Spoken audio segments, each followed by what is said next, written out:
Good evening. Thank you for... Hello, hi. Good evening, I'm Elena Sudakova, I'm director of Pushkin House. Thank you for joining us here at Swedenborg House, which becomes a more and more familiar venue to Pushkin House, thanks to you, our audiences, who continue to explore and re-examine Russia's past, present and future, which is at the core of our mission, but also at the core of the discourse program. And this event tonight is part of that. And it draws on several disciplines, including economic, social and political studies, history, arts and culture. And within that discourse program, we ask difficult questions. We don't expect straightforward answers, and we really try to avoid simplifications. Tonight we will focus on how we got here, so to speak, and hopefully with the help of our esteemed speakers we can gain more insights into social and economic basis of Russia's regime, collective agency behind the regime's actions, and trace some potential scenarios for the future. Our speakers hardly require introduction, so I will be very brief. We're joined by Gulnaz Sharafutdinova, Professor of Russian Politics and Director of Russia's Institute at King's, who this year also happens to be a Chair of Judges of Pushkin House Book Prize 2025. We're very happy to welcome to London Professor Sergei Guriev, a distinguished economist and the newly appointed Dean of London Business School. Congratulations to you, and it's very exciting for all of us, actually. And Sergei has also been a chair of judges for the Pushkin Book Prize in 2019. And the event will be moderated by Tom de Waal, a scholar, journalist, writer who focuses around the Caucasus, Brexit, Russia, and Ukraine. And Tom is a senior fellow of Carnegie Europe. Tom, over to you.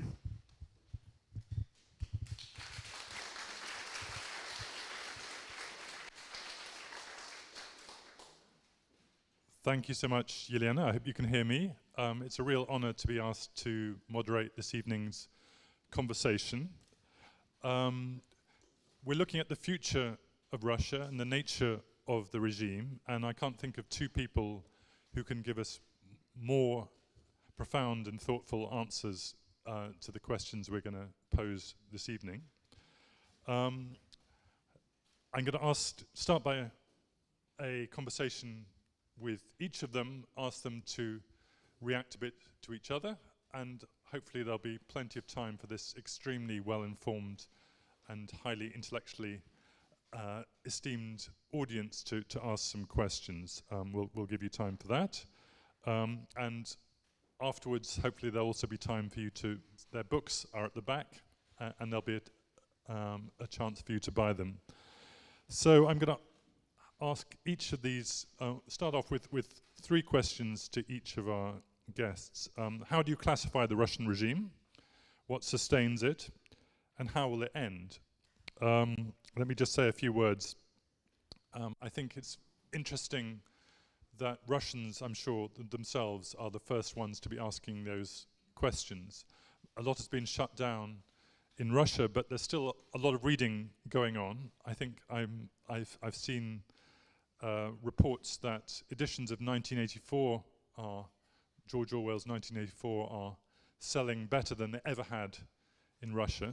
But the question is, is this a fear regime? I think this is one of Sergei's classifications in his book, 1984, or is this possibly a spin regime? Should they also be reading perhaps Aldous Huxley's Brave New World? Should that be on the reading list as well? I should also mention my Carnegie colleague Alexander Baunov has written a book called The End of the Regime, Koniec Rejima in Russian, which does not have a word about Russia. It's about how the regimes in the military juntas in Spain, Portugal and Greece ended in the 1970s and 80s, and looking at that. And that book has been a bestseller in Russia, and I don't think that's because there's a huge spike in interest in Southern Europe, but people are obviously reading that book to understand what is going to happen to their own country. Let me start with you, Sergei, and then turn to Gulnaz. How would you classify the current regime in Russia? Maybe it's rather different from how it used to be. How the current regime in Russia? Thank you very much, Tom, and thank you very much for mentioning my book. I was told by the publishers and by my co-author. I was told by my publishers, my co-authors, wherever I speak, whenever I speak, I should make a reference to the book. But this time around, it's actually a relevant reference. So there in the book, indeed, we talk about different kinds of non-democratic regimes. You asked me how we classify this regime. In political science, the word regime doesn't have a negative connotation. Regime is just a set of rules. And in particular, this regime, Putin's regime, is a non-democratic regime. There are different agreements and disagreements between political scientists, but since about mid-2000s at least, Putin's Russia is classified as a non-democratic country. How do we define democracy or non-democracy? Again, this is a bit like a reference to Anna Karenina, all happy families are alike, each unhappy family is unhappy in its own way. All democratic countries are defined as regimes where leaders and policies are determined through free and fair elections. We can agree or disagree. The extent to which elections are free and fair and competitive, but overall, political scientists for almost 20 years now believe that Russia is not a democracy. Now, what kind of non-democracy Russia is a different question. Again, there are different classifications of democracy. Some democracies have elections, some don't. Some non-democracies have elections, some don't. Some non-democracies are personalistic, some are party-based, some are religious, some are monarchies. Putin's regime is, of course, a personalistic regime. This is a system built not around ideology, not around a party, but around one individual who picked people around him in the way that they need him. They know that without him, the system will function in a very different way, and that would be dangerous for them. So he's done his job. So in this classification, that would be a personalistic regime. But as you rightly said, we also have our own classification in this book called Spin Dictators, where we say that in 21st century, most non-democratic regimes have actually become spin dictatorships, which pretend to be democracies, have elections, allow some independent media, censor media, but censor in a deniable way, do use repression, but in a hidden, implicit, and targeted way, and say we are genuinely popular.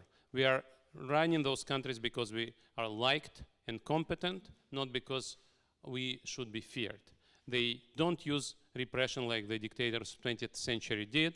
They use repression, as I said, in a way where they can deny the use of repressions. Now, that was the nature of Putin's regime until 2021, 2022. Our first edition came out in 2022, but we finished writing it in the spring of 2021. And there we already said that Putin's regime is on the verge of a transformation going back in time to the fear model, fear-based model. And that's not unprecedented. So think about Venezuela, for example. Maduro's regime is a fear dictatorship. It's openly repressive. You can even see that visually. Like dictators in 20th century who would wear military uniform, Maduro, a former bus driver, would wear a paramilitary uniform to project fear. Now, his predecessor, Chavez, was, of course, a spin dictator. And he was trying to use information and manipulation of information, manipulation of elections to stay in power. But as he died, was replaced by somebody less charismatic, oil prices also collapsed, Maduro moved back in time. Now, the same happened in Russia in 2021, 2022.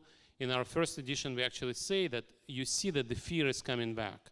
As we saw crackdown on Navalny movement in the beginning of 2021, mass repression against the participants of the demonstrations in early 2021, Russians understood the fear is coming back. So if you look at Levada poll in March 2021, majority of Russians, first time in post-Soviet history, say the thing we fear of most is the return of mass repressions.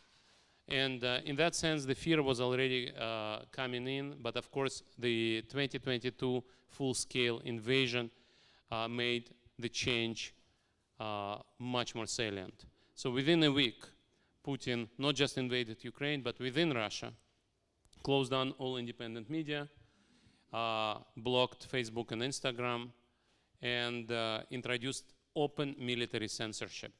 Previously, you were not supposed to go to jail for criticizing Putin just on the spot, but a week after the war has started, people, for a conversation we are having today, would go to jail for about 10 years, and some actually did. So in that sense, the change of the regime was there, and now Putin's regime is a dictatorship openly using repression. Putin started to use language from 20th century, including some words that only Hitler, we heard only Hitler to use, where he would compare his opponents to insects and call them national traitors. So this is the language that dictators of 21st century usually are not using. They're saying we are a democracy, we may have opposition. Some of these opposition leaders are crooks, that's why they're in jail. They don't pay taxes, they steal some things, they fake documents, that's why they're in jail. We have free elections. We are part of the global community. This is not what Putin is now. Putin is now openly repressive, non-democratic leader. Unfortunately, I don't see anytime soon when he can come back to the previous, less open, softer model. Let me then ask actually I'll put them together, my second and third question. What sustains it? And how will it end? So how sustainable this is? Obviously, as an economist, you can tell us a bit about the surprising, to an outsider at least, resilience of the Russian economy.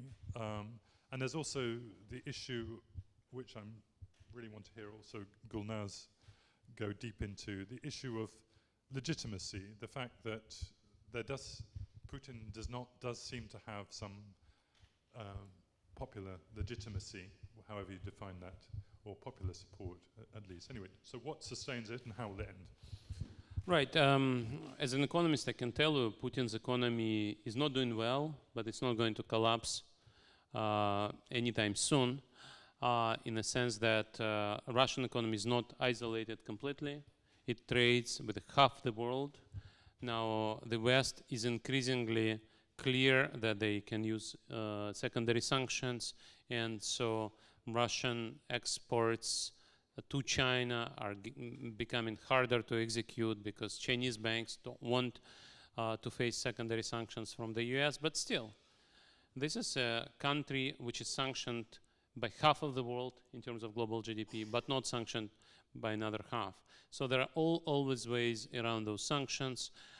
This is a rogue state, but many rogue states can stay in power for a while if they're supported from the outside. I mentioned Venezuela.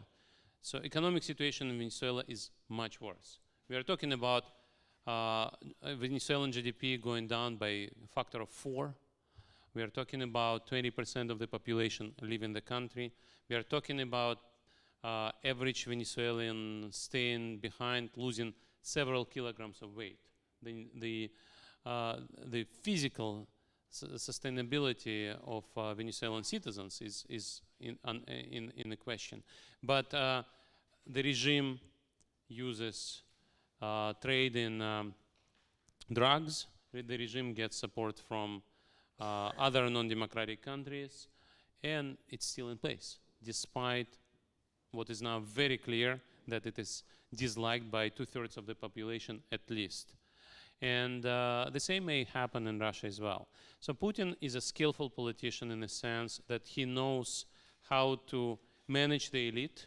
For that, he needs money as well. He co-opts some people, he threatens others. Now, the stakes are much higher right now because previously you would lose money, now you can fall out of a window. This is a qualitative change when you move from spin to fear. He needs to threaten the population as well. This is why he has a huge riot police, Rosguardia. So when we talk about Putin, who really needs soldiers in Ukraine, holding 400,000 soldiers in Rosguardia, that tells you something. There is literally another front within Russia. These people have to be paid, so he needs economic resources. Now, Gulnaz will tell us about the legitimacy of the regime, but I should say that if Putin were sure of his universal support, probably he would not need riot police, and he would allow opposition parties to be represented in the election. But overall, if you ask me when it's going to end, I think the most likely way, so non-democratic regimes end abruptly and in non-predictable way. So I know that in a democratic country you have regular elections, and I can try to predict outcome of the elections using economic variables or other variables. In non-democratic countries, much depends on whether elites organize themselves against the dictator or people in the street organize themselves, and it's very hard to predict. Collective behavior is very, very hard to predict.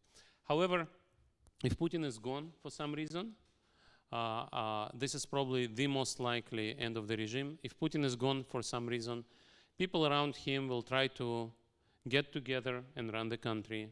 These people don't like each other. That's the way they're being selected. These people are not liked by the voters. Again, that's how they've been selected. Putin doesn't like popular people around him. So they will probably initially try to fight each other. Some more people will fall out of the windows.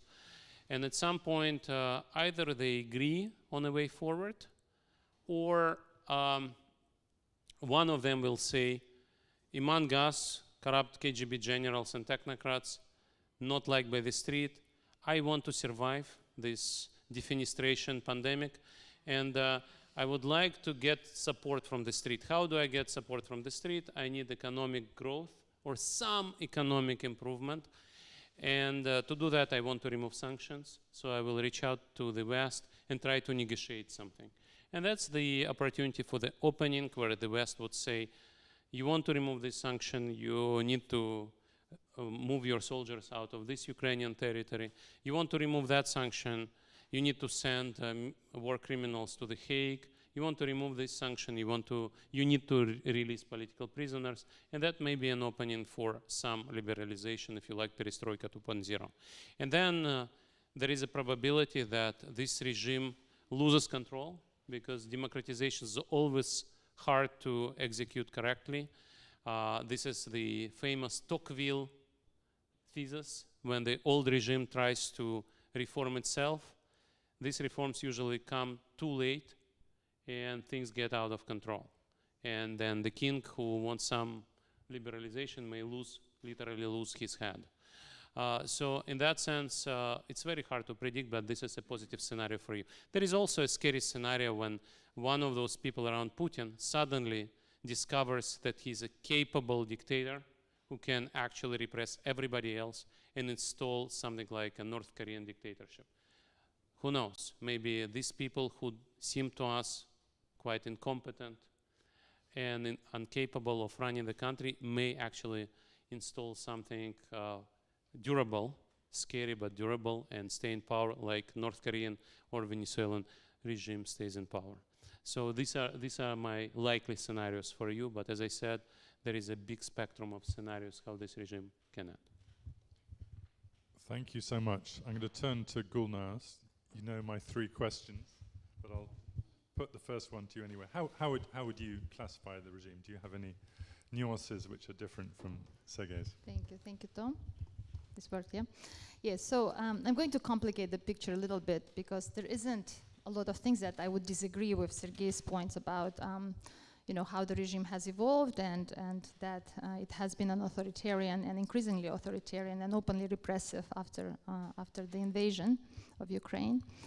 You know, I am a political scientist, he's an economist, and I think the mainstream political science sort of questions about regime are important, but at the same time it's important to realize that they're also underpinned with strong ideology. So, you know, when we call a regime something, right, of course there is a normative basis, right? We like democracies, we don't like autocracies, but once you call the regime authoritarian, autocracy, what do you do with it, right? It's important to understand how did the country become autocratic, how did it evolve from a competitive regime to a non-competitive system, what are the characteristics, what are the evolving patterns. And so in my own research, I tried to, I've been a bit unsatisfied with the regime-based or regime-focused theories, and so I'll give you just from my own research at least 2 examples of how I went into political economy and came up with a different concept to understand the nature of the system, of the institutional system in Russia. And then I went to social and political psychology to understand Putinism. So, one of the incoming sort of motivations for this conversation was to bring in different disciplines in social sciences and also humanities, because, interdisciplinary enrichment is really important and enriching, rewarding, I would say.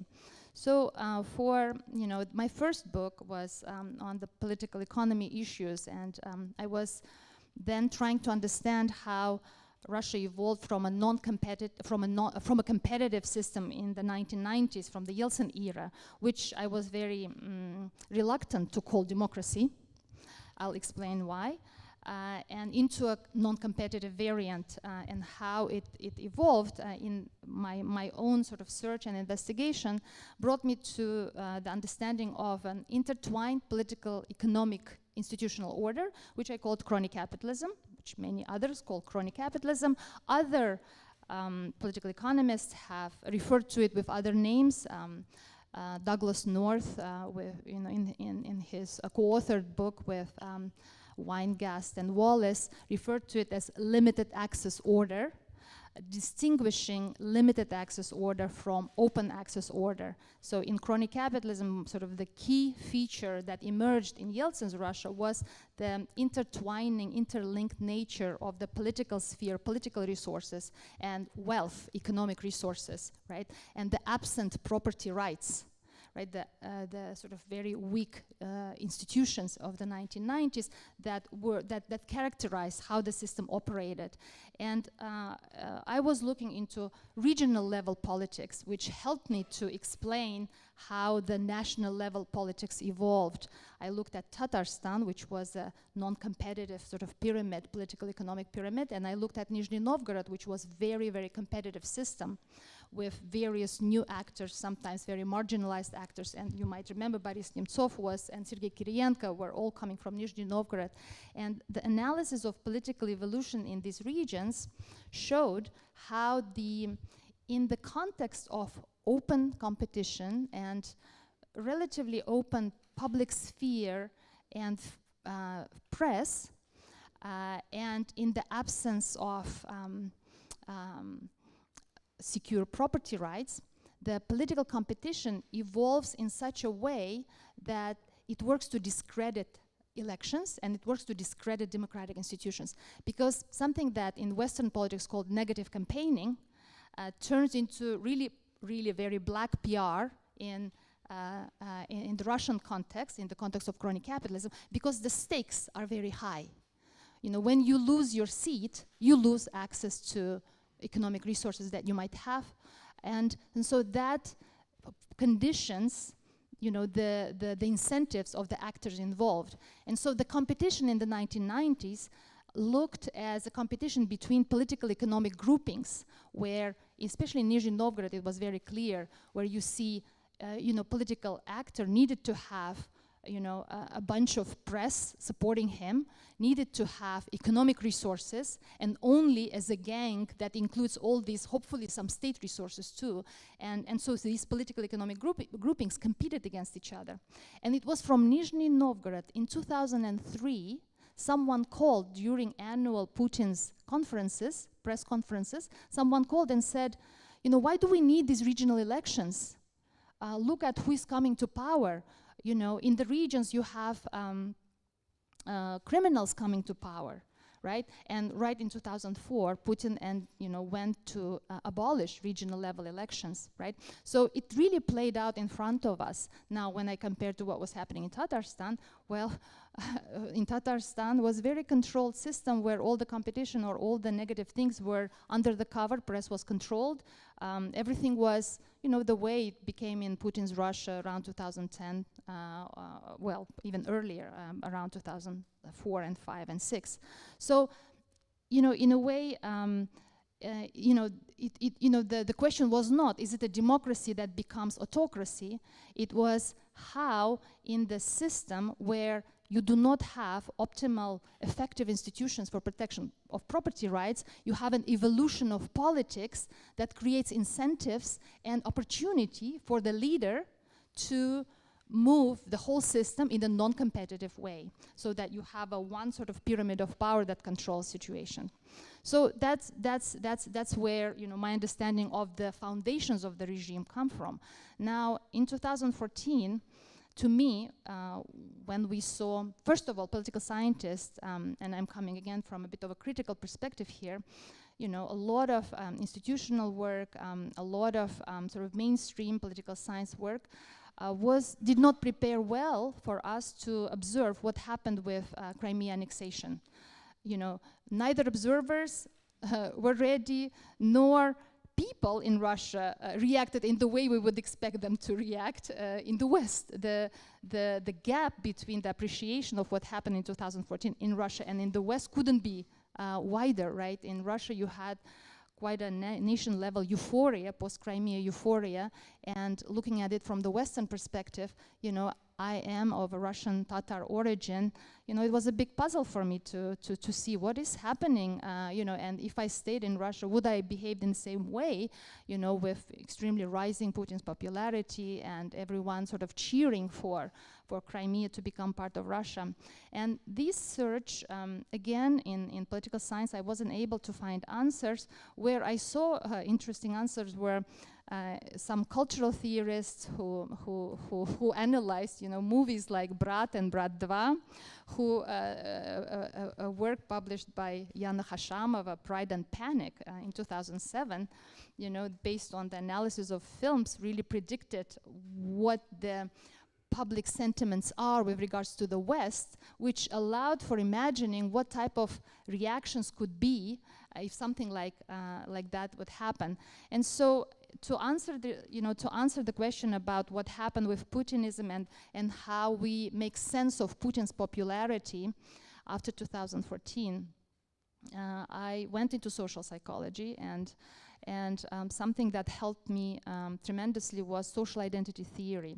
So now, to quickly summarize what the nature, or what I would say, what the strategy of the regime was to seek legitimacy, to maintain popularity for the leader, was to really bring the issues of national identity to the front of Russian psyche, of Russian citizens' worldview, so that in their everyday life, we all have different identities, right? Well, national identity is just one part of our social identity. We have religious identities, we have personal identities, we have gender identities, and all kinds of other identities. So the way that, and that's where the spin dictatorship comes very handy, the way that the Kremlin and the sort of Kremlin's media machine worked was to really enhance the salience of national identity by two mechanisms or two ideas. One was that there is an enemy at the door.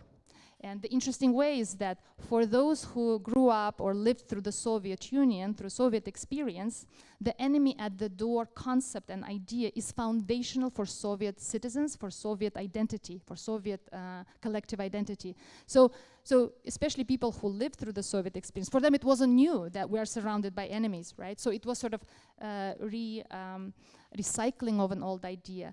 But the same recycling of an old idea happened with regards to bringing back the idea of Russian exceptionalism, right?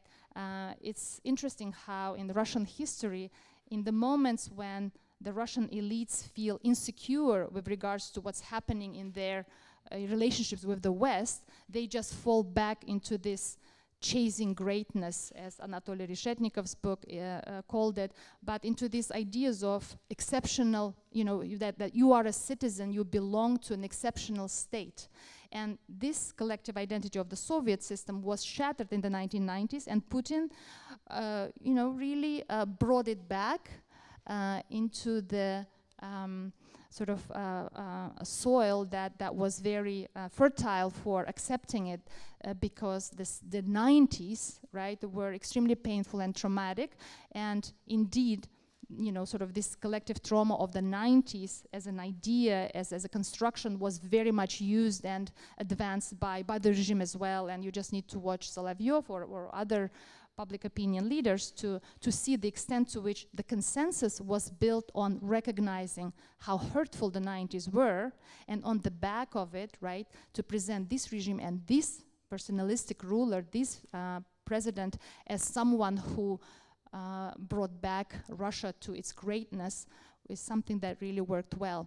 So this is a bit to complicate the picture about authoritarianism and to bring in how the legitimacy was built and how different other approaches from disciplines other than political science might be helpful to appreciate the nature of the regime, how it changed, and how the survival will be a different. So you seem to be saying, Gulnaz, that this Putin has successfully captured this national identity, and therefore you're implying that it's quite sustainable.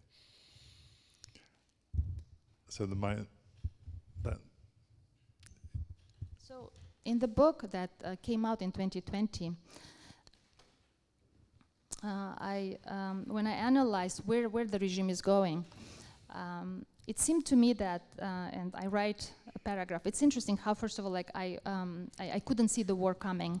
It's just how our brains work to protect us from very difficult potential truths. But at the same time, when I analyzed identity politics a la Putin, I do know that it has been so successful for him, starting in 2012, 2013, and sort of culminating in 2014, that for the regime, it will be very hard to turn it around, and that the only trajectory that he can go on is to build on this identity politics.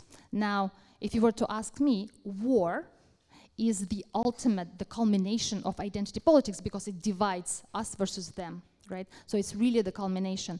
But that's where the symbolic means sort of crash into the reality of human losses that so it comes, it's one thing to cheer for Crimea, it's another thing to send your son to war, right? And we see mobilization is an extremely painful thing right now that Putin and the Kremlin is trying wisely to avoid, and therefore using material means to sign for, to bring in contract soldiers to fight for them, or outsiders, or migrants, or migrants from Africa, from East Asia, from Latin America. And so identity politics works until it comes to your home and you don't have something to eat, or your loved ones are taken to war. So of course there are with the wars, after the invasion, you have a whole new set of factors that play into providing justification for Russian, or support for the regime, or the actions of Russian citizens. And what's your answer then to the last question? How will it end? Yeah, I'm wearing something my husband brought from Denmark. It's labradorite, and it's supposed to open up your third eye. I wish it did. It's supposed to increase foresight, but of course I'm just joking. First of all, I think as a matter of principle, it's not possible to predict what will happen, and I think some of the scenarios that Sergei laid out, with the more, of which the most positive one is that those who want to maintain certain degree of status quo and avoid fragmentation of Russia or conflict, civil war within Russia, will understand the necessity for change and for opening up, for economic growth, and for release of sanctions. And so this is the most positive scenario that could happen. I am very hopeful that the scenario of North Korea would be avoided, that it's as unlikely as, but imaginable, but as the scenario of breakup of Russia due to unexpected, again, heightening of conflicts between the elites, because the positive scenario, of course, requires that the elites will cooperate and will not start fighting against each other. But these two negative scenarios are imaginable, and we are now at the point where we really need that sociological imagination, and we need to think about all kinds of scenarios and many more than these three. Yeah, that's something that I would... Great. For sure, I mean, I think one thing we do know is that whenever a leader dies in Russia, there's a moment of disjunction, disruption. 1953, I think the Soviet Union's involvement in the Korean War ended pretty rapidly after that. But of course, beyond that, of course, it's a fool's errand, I guess, to make predictions. Sergei, any responses to what Gulnaz has just said?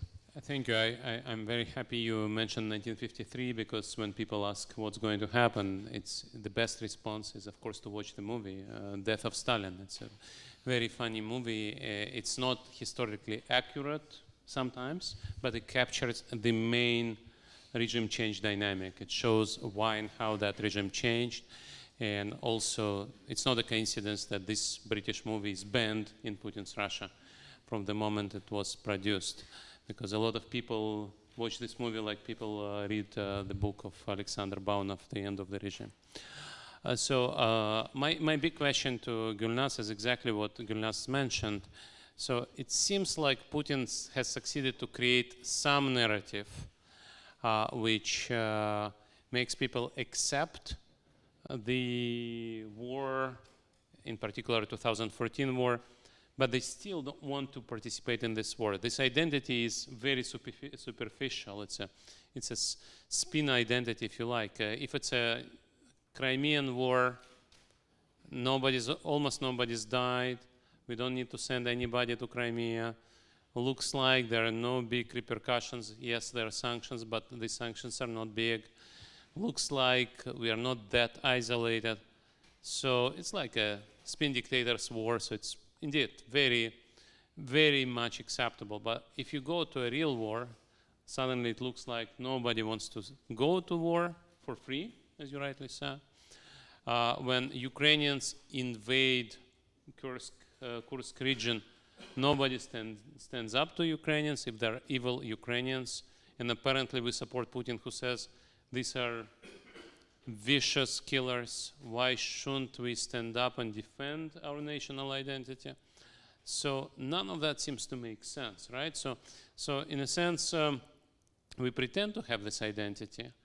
To what extent do you think people actually believe that, and to what extent it's what's called falsification of preferences? When people are asked whether they support Putin, they actually know what they are supposed to say.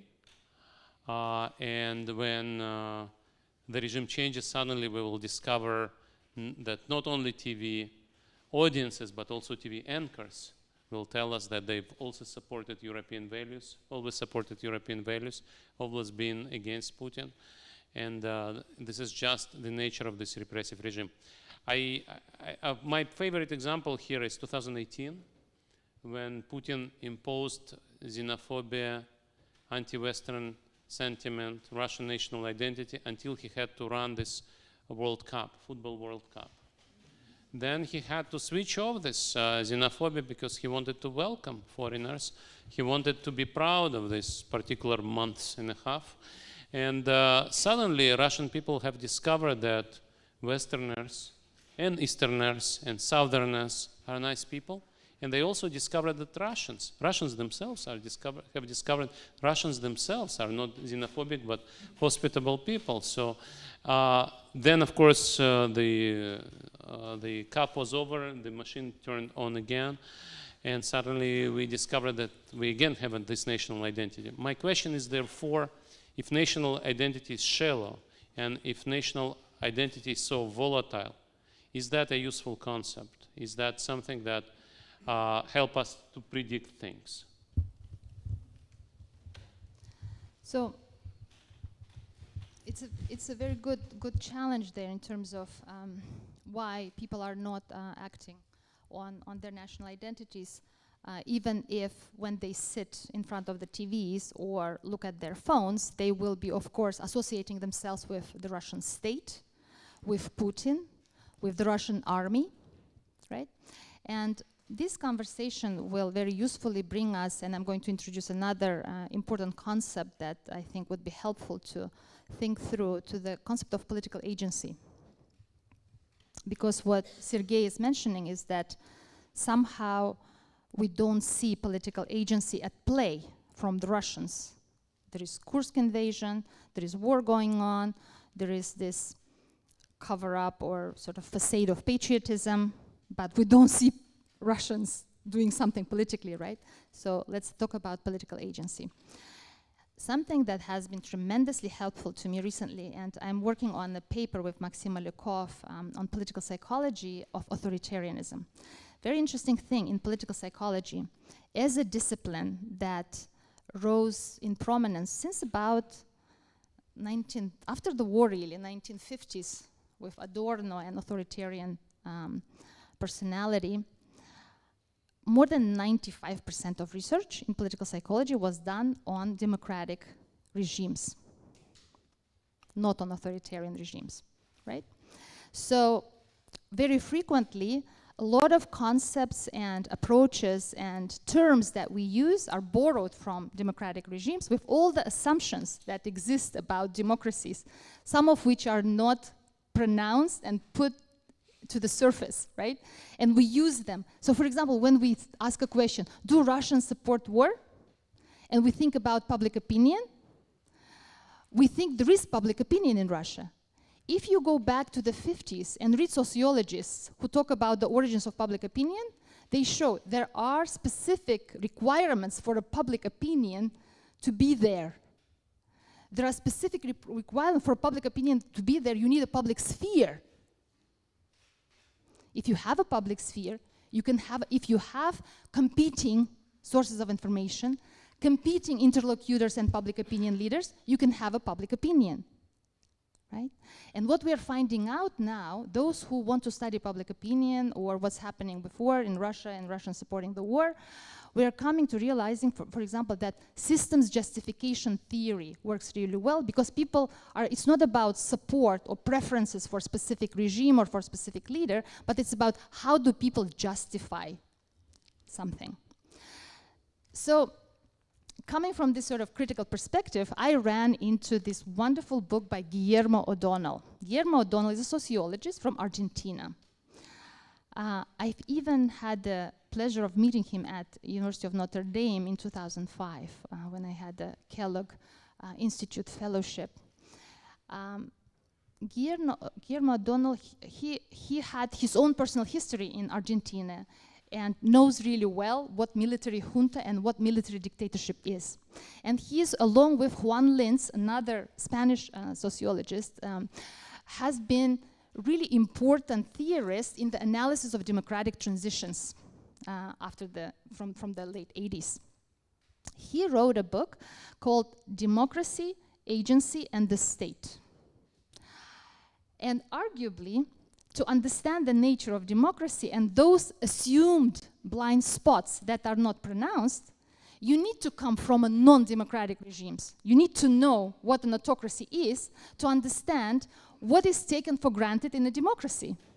So Guillermo O'Donnell came up with this book, and where he's sort of going over certain concepts and tries to develop what is democracy, how do you define it, and how minimalists like Schumpeterian and Przeworski's definition of democracy, why they might be too minimalist. And what he's bringing into the discussion is the idea of political citizenship underpinned with political agency as an imperative, as a crucial element of a democratic system and democratic regime and democratic society.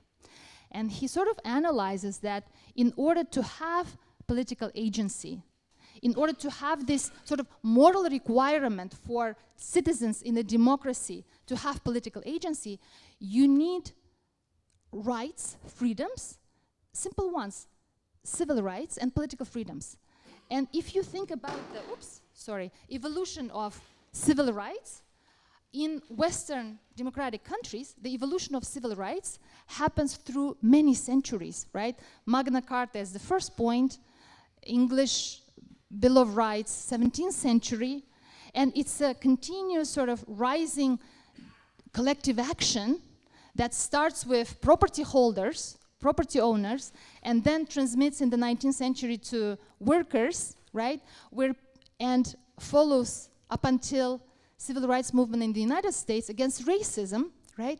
Which always involves collective action of specific groups, of specific interests and preferences to obtain recognition, to obtain anti-discrimination, to obtain non-discriminatory access to employment, to housing, to schools, etc., etc., etc. If you look at authoritarian states, the point is we do look at them as citizens of authoritarian states, as citizens of their country. But it's really important to understand and to not convey our moral foundations from democratic citizenship to expect that this is what happens in authoritarian systems, because those civil rights, those political freedoms are not there. And therefore the expectations that we impose in terms of, and we think, okay, they support the war. Do they have choices? What are the choices that they have? What is the agency that is allowed to them? Those are all questions that then become relevant. So my sort of quicker response to Sergei would be that identity matters, and that this collective orientation of people and presumption and privileging the collective national level of the worldview, which leads people to say, okay, my refrigerator is less full than it was 2 years ago, but Russia is fighting, right? Sort of the national level still works, but where there is a big shortcoming is in terms of the political agency that we might be expecting, but we have no right to impose political agency in the system where such agency has not emerged as a result of collective struggle. So from that perspective, if we think about Russia's future and the evolution of the regime, we cannot really expect a very quick sort of positive scenario. We do see that it does require collective struggle, collective action of various groups. And as we were coming to this room, we were also speaking with Sergei and with Tom about a crucial issue of racism in Russia and about inequalities that exist for a long time from the Soviet and from the pre-Soviet period in terms of how the different ethnic groups are integrated, have been integrated, and how the Russian society, if it is to have a promising constructive future, needs to really, after the war probably, needs to really highlight these issues of what is our society about? How do we treat each other? How we treat our diversity, our cultural diversity, ethnic diversity, religious diversity, right? But it will also require mobilization of groups that feel discriminated, that feel second citizens, right? Without such mobilization, without such collective action, no one brings freedom or recognition on a plate with the blue, cover. So there are a lot of things to be done yet there.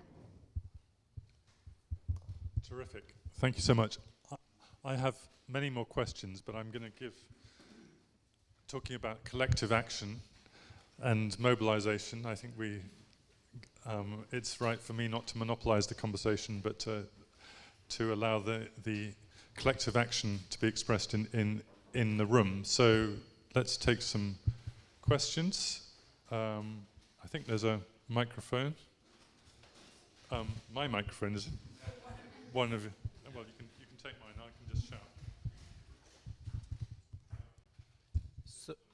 So thank you so much. Wanted to ask, so going back to the original Sergei's Guriev's question, does national identity matter? So does it or it does not? Yeah.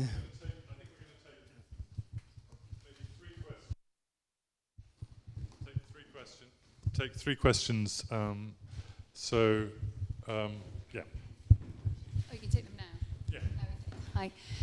Thank you so much, Professor Gulnaz and Sergei, for a really, really insightful talk. I had two questions. One was about the migrations that have occurred since the full-scale invasion, and it's been quite considerable.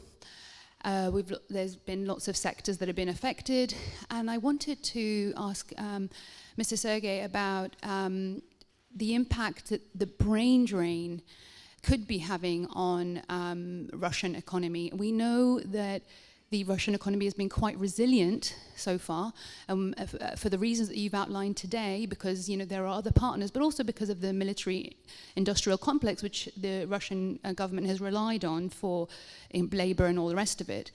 Do you see the brain drain effect having an impact on the Russian economy in sort of short to mid or short long term? I'd be very curious to hear what your thoughts are on that.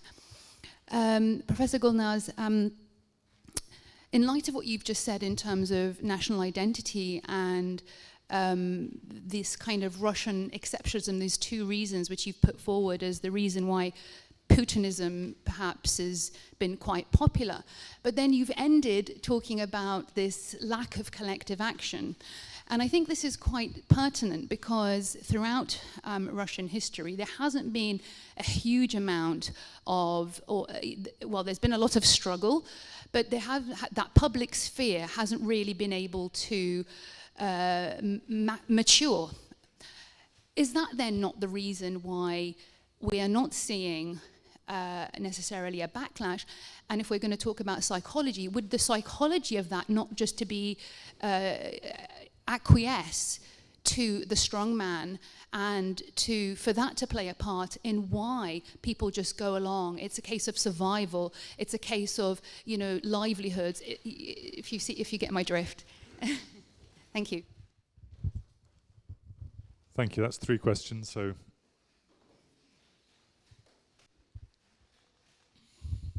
So national identity does matter, and as I mentioned earlier, that once the war comes into your house in various fashions, right, the identity of being a mother of a child who is to be sent to war kicks in, right? Identities are very contextual. So once politics calls for you, you might have some other things that become more important.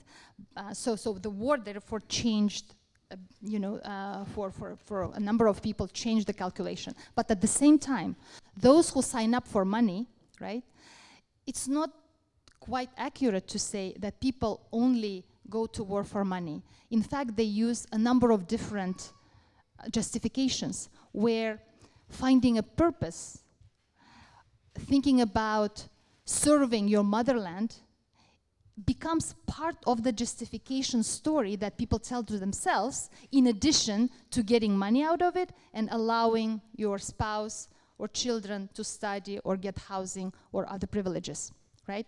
So identity, of course, still plays a strong role, but with the war, certain other things become, and also economic degradation will again bring other rationale and incentives as well. And to your question, let me just take a look. In terms of, strong men and lack of collective action. So,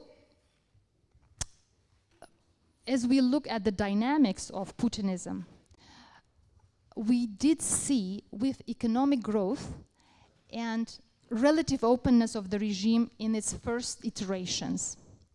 We did see actually an activization of the public sphere, and by 2011, when there were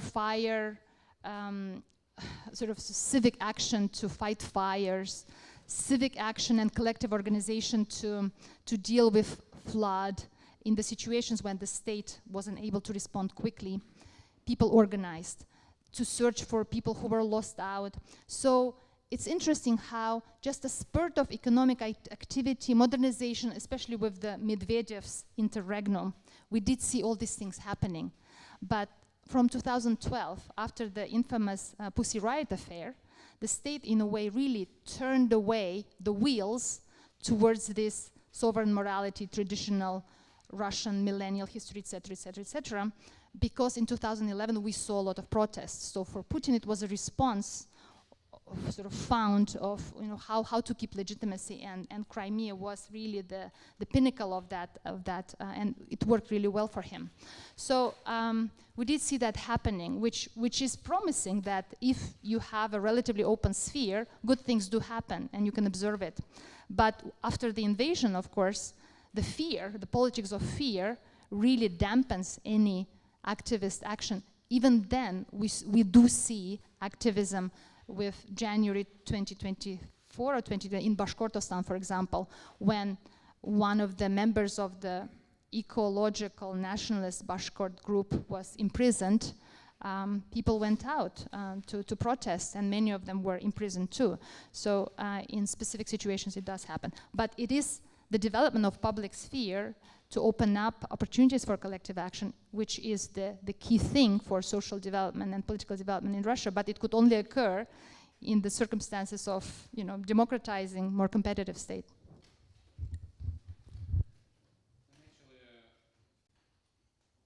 Let me actually first follow up on this issue. I think it's still, as Gulnaz is saying, you still need to pay people to go to war, right? So national identity may be there, but not strong enough to go to war as a volunteer. Nobody wants to go to this war for free. So in that sense, national identity is great when we have a conversation in a club, but no tangible decisions are made without material incentives in this particular case. It's not to say that Russians are egocentric people. Russians do a lot of volunteer work. They do contribute to more important causes such as orphanages, such as helping victims of natural disasters. There is a civil society in Russia, even though much has immigrated. But if you want to go to war, you can do it. But nobody wants to go to war for free for the sake of national identity only. And in that sense, it may exist, but to what extent it has impact on people's decisions without additional material incentives, it's not clear. And this is actually also related to what Gulnaz has said about what's happened in terms of conservative values after 2012. When Putin came back to power, he did see the protests Gulnaz has mentioned. I fully agree. Putin was very unhappy to see those protests. And the way he experimented, he indeed tried to build this homophobic narrative that Russians are traditional religious people who dislike Pussy Riot, who dislike gay propaganda, as he called it at that point. But suddenly he saw that his popularity is not going up. His popularity was actually going down, and reached one of the minimums, not as low as before 2022, but one of the minimal points in his career. And that's where Crimea actually helped. And, but we didn't see that Russians suddenly bought into this homophobic propaganda, suddenly started to go to church. That didn't happen. Russians don't go to church. They say go to church, but they actually don't. And in that sense, I won't really believe Putin that Russia is a conservative country which doesn't like gays. Russians never divorce, right? So Mr. Putin probably has something to say about this, because Russian Orthodox Church doesn't allow divorce, but Mr. Putin has divorced. So how to reconcile those parts of Russian Orthodox identity, I don't know. To come back to the question on immigration and brain drain. So brain drain is substantial. Nobody knows how many people have left Russia. Probably we are talking about 1 million, which, if you think about this, is 1.5% of the labor force. So it's not a huge impact in terms of labor force. Probably people who've left are better skilled because it's easier to live if you're better skilled. But it doesn't have a catastrophic impact in the immediate future. It has a very negative impact in the long term because economic growth in the long run depends on human capital and to access to global knowledge cooperation. Even if you stayed in Russia today and if you're an outstanding scholar, innovator, technical entrepreneur, you're stuck because you cannot talk to your counterparts outside of Russia. You cannot sell to global market. So this is going to have very bad impact, very negative impact on the long run productivity growth. There is no question about this. Nobody actually wants to argue about this. What has an impact in the near future and right now is the lack of labor. So you lose 1.5% of labor force to immigration. You lose around the same number, maybe 1% or 1.5% to the war. People are being killed, people are being wounded and incapacitated. So suddenly, Putin proudly says that we have the lowest unemployment in history, which is true. Economists call it shortage of labor. Entrepreneurs, companies say it's very hard to find workers, which means wages are going up, which means it's harder and harder to do business. As you rightly say, some military sectors are doing extremely well. Actually, the overall picture is very simple. You look at war-related sectors, they are growing. You look at civil sectors, they are stagnating at best. Now, I would also argue that the GDP is overestimated for all kinds of reasons. One, because if, and this is actually a legitimate reason, if you produce a tank, government pays to the tank producers some rubles, tank goes to Ukraine, burns there within a few days. The average time of a tank in the battlefield is several days. So it looks like the situation is just equivalent to a situation where nothing is produced, government prints money and gives it to tank producers, right? So for Russian economy, whether you produce this tank and burn it or you don't produce this tank, doesn't matter. But GDP counts, national statistics count this amount as addition to GDP. The other problem here is inflation. I would say that inflation is certainly mismeasured. There are different estimates by how much. It's very hard to measure it, but there is a major challenge of quality adjustment. Imagine you had Russians driving German cars, now they're driving Chinese cars. There is nothing wrong with Chinese cars, but before the war they were twice as cheap. Now they are sold at the price of German cars. For Russian statistics, one car, 1 million rubles, what's not to like? But it turns out that, so I'm exaggerating, 3 million rubles. One car, 3 million rubles, what's not to like?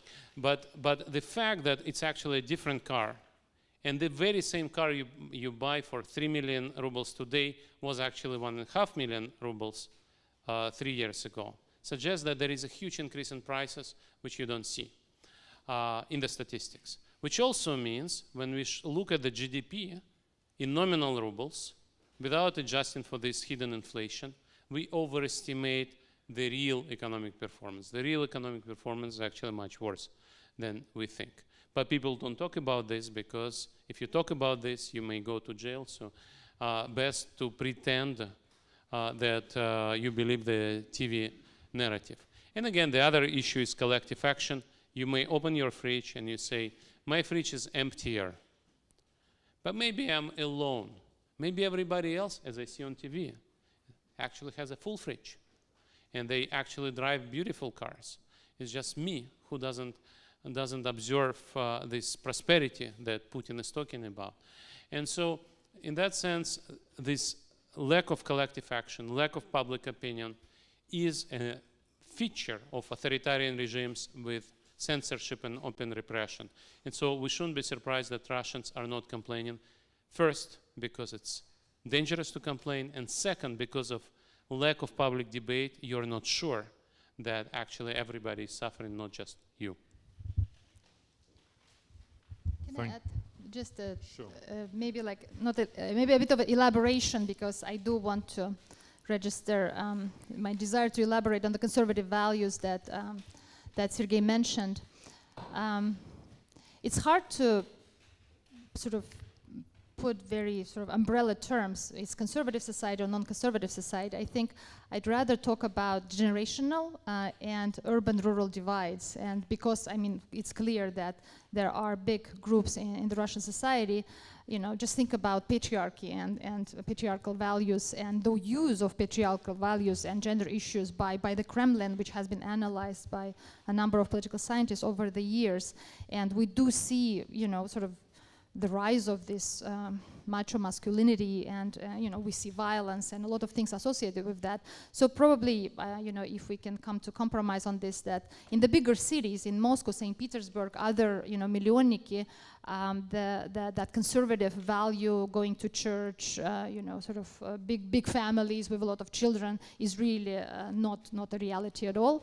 But as you go to the smaller towns and you look at gender issues and how effective the anti-LGBT narratives and language, and you know, you do have quite an entrenched sort of you know, groups with conservative values on which the Kremlin propaganda that really relies on these groups works really well. So I think it's better, but it's pretty clear that it's not the youth that's on that side, and therefore that's not the future of Russia, hopefully. Sure, I agree with generational divide, but I would also emphasize that majority of Russians live in cities, in big cities. So when we say there are also traditional conservative bits of Russia, that's true. But indeed, younger people are more and more numerous, and more people move to big cities. Thank you so much. Okay, I'm going to try and get as many questions in as possible. Let's start at the back, so you can just choose 3 people, but 1 question each. No.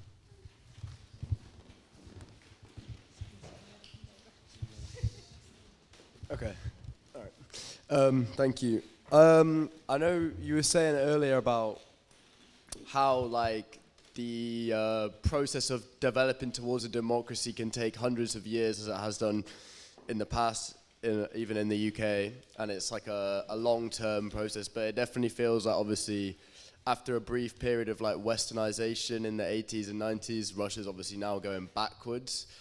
And my question is basically just like, why is that in a country that is so diverse and has had such an experience of like authoritarian regimes in the past? Why does it seem so manipulable and easy to brainwash, having had the history and experience that it's had?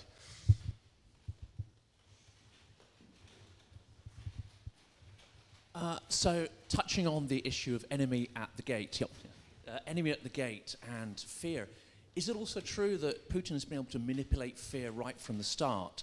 So, utilizing the 90s and the supposed chaos, that's utilizing internal enemies or a perception of internal enemies.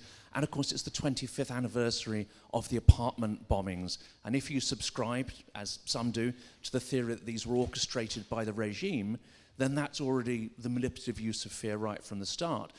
And if we look at change in Russia, unless you dismantle the millions-strong Siloviki, the system will revert back to using fear because they need to get resources and privilege for themselves, and fear is the best way for that class to achieve that.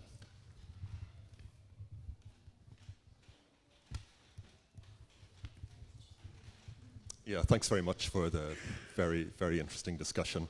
I've been reading or hearing about how a certain quota of places have been allocated for veterans of the war in top universities in Russia, and also how a certain number of seats in the elections have been allocated to veterans.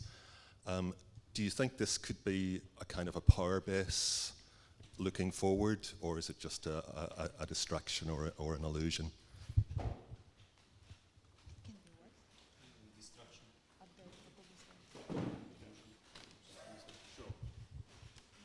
So we've got, why is the population so manipulable? Fear and its roots, and veterans, who just don't feel you have to answer all three questions, but please. Let me start with the first question about why Russians are so manipulable. Good one. In some ways, I guess, you know, it will be hard for me to give a different response than from what I gave in my book, The Red Mirror. And I think, you know, it's a combination of different historical factors that we need to keep in mind, that, you know, Russia is a state that emerged out of the Soviet experience. And Soviet legacy and Soviet experience was quite exceptional in its own sort of the ways that it allowed for, you know, some historians, some scholars say, for an alternative path of modernization. That modernization did not involve a lot of sort of independent, autonomous collective action or autonomous man, you know. I've written about Soviet man concept. So it was very different from the Western experiences. And yet, you know, the propaganda machine, the information system, the emergence of the Soviet citizen came with specific beliefs, specific ideas about what it means to belong to the Soviet nation. And majority people, most of the citizens were, you know, if they were to, you know, they would be, of course, within the country quite, you know, there are lots of anecdotes, and there was a lot of sort of complexes in terms of, you know, shortages and economic problems, etc. But at the same time, that belonging to the Soviet nation gave people some degree of pride, and you could see it when in situations when Soviets would encounter, which was very rare, when they would encounter foreigners. For writing a book, I've seen some of the early, in the late 80s, early telemosty, the telebridges that you know, brought Soviet audiences with the Western audiences, and you see the dynamics, which is quite interesting to see. So you have this quite an exceptional history of the Soviet legacy with, you know, it's an empire, and yet, you know, people that lived through it, they went through the educational system, and they sort of absorbed a lot of the normativity associated with the Soviet empire. And on the back of it, right, you had the 90s transition, which was quite traumatic. And that's why I sort of argue that this, you know, the consensus in the 2000s was built on the back of recognition of the traumatic aspect of the 1990s.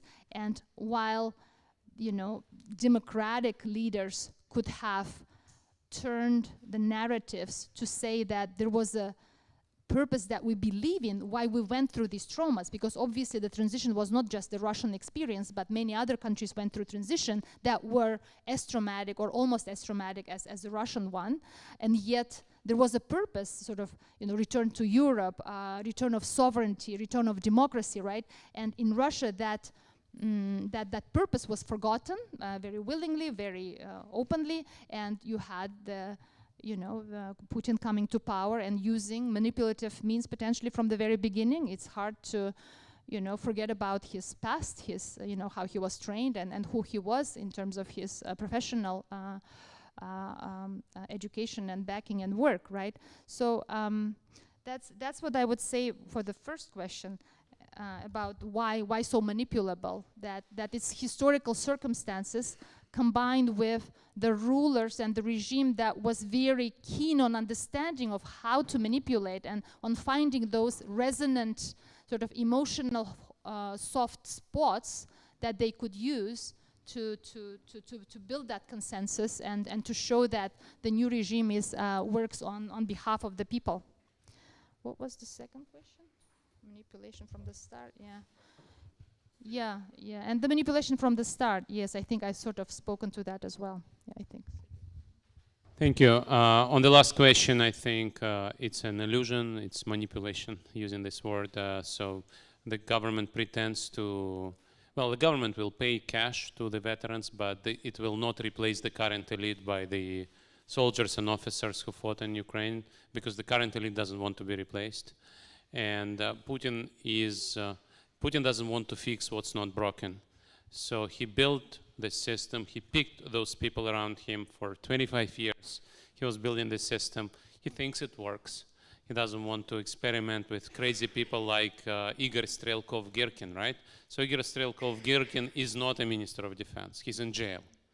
So it's not going to be any whatever it is, cultural revolution like in China, right? So Putin wants to rely on a system that works. He doesn't want, these people don't want to be replaced, and Putin will not want to bring soldiers and officers from Ukraine, especially given that these people have post-traumatic syndrome. Some of these people actually are ex-convicts. Some of these people are ex-convicts and current convicts. They commit crime after coming back. So Putin doesn't want to experiment with that, and the current elite doesn't want to experiment with that as well.